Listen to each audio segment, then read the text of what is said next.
ഹോ ധാതുവിൻ്റെ ക്രിയാരൂപങ്ങൾ. ഹോ ധാതുവിൻ്റെ ക്രിയാരൂപങ്ങൾ നമുക്കൊന്ന് പഠിക്കാം. ഹോന ആകുക, ഉണ്ടാവുക. ഈ ക്രിയയുടെ 4 രൂപങ്ങളാണ് താഴെ കൊടുത്തിരിക്കുന്നത്.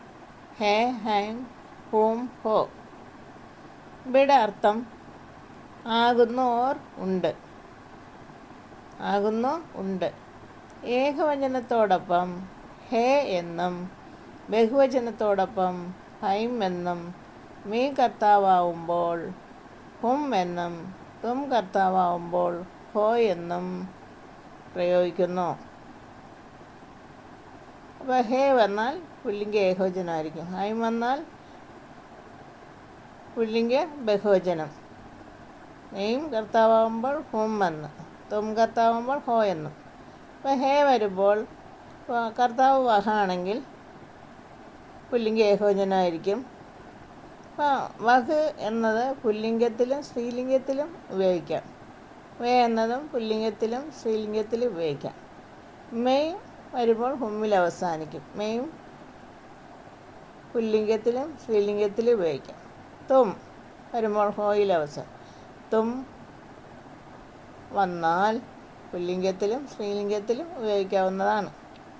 തും കർത്താവാകുമ്പോൾ ഹോ എന്നും പ്രയോഗിക്കുന്നു.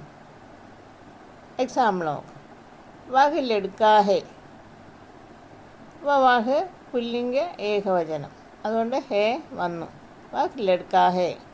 He is a boy. അവൻ ആൺകുട്ടിയാകുന്നു. വേ ലഡ്കേ ഹൈം. അവർ ആൺകുട്ടികളാകുന്നു. They are boys. മേ ലഡ്കാ ഹും. ഞാൻ ആൺകുട്ടിയാകുന്നു. I am a boy. തും ലഡ്കേ ഹോ. You are boys. നിങ്ങൾ ആൺകുട്ടികളാകുന്നു. ഇതിനെ സ്ത്രീലിംഗ രൂപത്തിലും ആക്കാം. വഹ് ലഡ്കി ഹേ. She is a girl. വേ ലഡ്കിയാ Haim.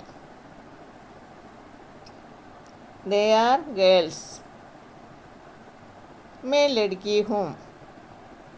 I am a girl. തും ലഡ്കിയാ ഹോ. You are girls. അപ്പം ഇനി അടുത്ത പൂരാ കരോ.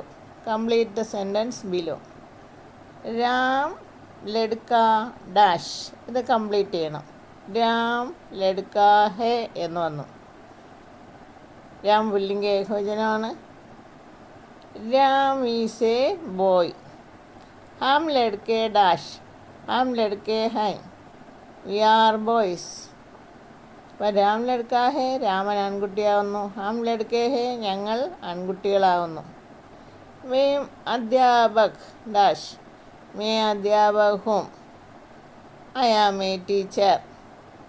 ഞാൻ അധ്യാപകനാകുന്നു. തും രാം ഡാഷ്. തും രാം ഹോ.